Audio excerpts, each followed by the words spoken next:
ซึ่งมื้อนี้เองเนาะก็รู้สึกดีใจหลายที่ว่าได้มาร่วมงานของ SME ได้ความรู้เรื่องการเงินธนาคารและกับบริษัทประกันภัยนำบ้านเฮายังมีผลิตภัณฑ์ที่ดีๆบ่แม่นว่าเฮาจะนำเข้าอย่างเดียวเรา SME Connect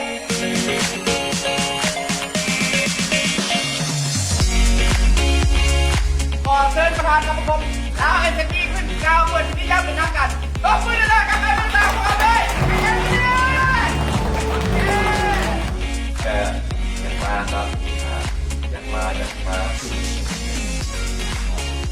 ทดสอบเพียงเดียวกัน SME เราที่ไหน SME เราไปดูเรา SME ไปดู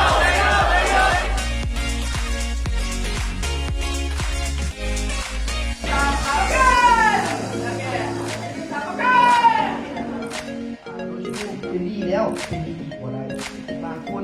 มีความพร้อมที่จะเป็นดีเรามาสีเสือ หมายถึงว่าได้เงินของมาปุ๊บ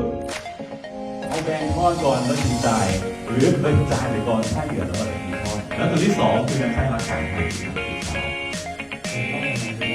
บอกคุณมีซีรีส์นะ งานเทรนนิ่งเซ็นเตอร์เนาะจะรับเปิดจะปิดไม่ปีเดียวกันเลยเพราะว่าไปก็รอดต้องมีเวลาในการไปประกอบต้นเองได้ดี มันมีความเป็นคนเนาะเป็นเรื่องทางการเป็นเราของเรา ผลิตภัณฑ์ของเราที่จะมีแป้งมีน้ำยาร้อยกว่าของต่างประเทศแล้ว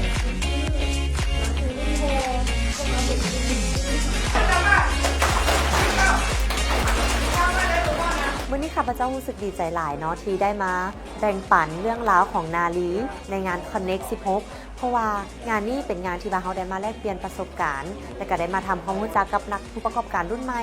ทั้งได้ความรู้เรื่องการเงินกับธนาคารและกับบริษัทประกันภัยนำสำหรับ Connect ครั้งต่อไปเนาะหรือว่า Connect 17 อยากชวนทุกคนมาร่วมงานเด้อจะได้มาแลกเปลี่ยนได้ความรู้ใหม่ๆน้ำกัน พันธุ์ข้าวของเฮาได้คุณภาพหอมอ่อนนุ่ม สู่ตลาดประเทศลาวของเฮามื้อนี้เนาะมีความรู้สึกดีหลาย คืองานนี้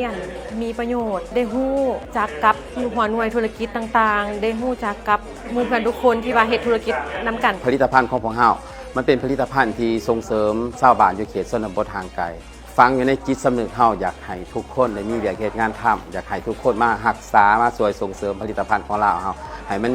เป็นที่รู้จักกันหลายขึ้นก่อนเก่าเพราะว่าปัจจุบันนี่ผลิตภัณฑ์ฝ่ายลาวหรือว่าไม้หมอนนี่นะมันนำมือนำหน่อยลงเพราะว่าคนผลิตนี่น้อยลงภูมิปัญญาชาวบ้านมันก็น้อยลงเฮ็ดแนวใดมันสิไปไกลเนาะเพื่อว่าบ่อยากให้มันเสียหายไปจากสังคมลาวเนาะมาร่วมในงานในมื้อนี้นี่รู้สึกว่าเป็นเกียรติหลายที่ได้นำเสนอได้เอาผลิตภัณฑ์มาวางซื้อให้ทางผู้ที่มาร่วมงานในมื้อนี้เนาะแล้วก็ซื้อไปทางประชาชนอยู่ทางบ้านนะให้รู้ว่าบ้านเฮายังมีผลิตภัณฑ์ที่ดีๆยังมีผลิตภัณฑ์ที่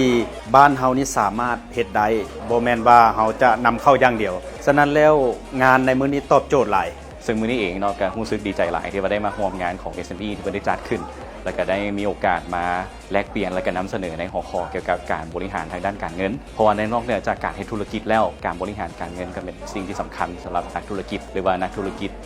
รุ่นใหม่ต่างๆโดยรวมในบรรยากาศสำหรับมื้อนี้ก็รู้สึกประทับใจหลายที่ว่าเขาเห็นหลายๆหัวหน่วยธุรกิจบ่ว่าจะเป็นหัวหน่วยธุรกิจที่ดำเนินอยู่แล้วแล้วก็เป็นหัวหน่วยธุรกิจที่ขึ้นมาใหม่เพิ่นได้มาแนะนำแล้วก็มาได้มาโชว์เคสเกี่ยวกับเรื่องผลิตภัณฑ์อย่างต่างๆซึ่งมีความรู้สึกดีใจและก็ประทับใจว่าอยู่บ้านเขา